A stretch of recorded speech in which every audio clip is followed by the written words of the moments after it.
To load our actions, we firstly need to make sure our actions panel is visible.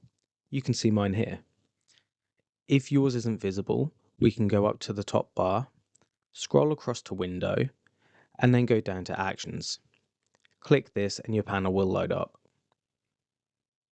In the top right hand corner of the Actions panel, click the 4 horizontal lines, scroll up to Load Actions.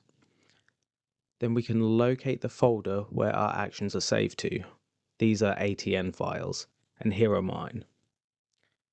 Choose the action you wish to load, single click on it, and click Load. We give it a second, and our actions load into the panel.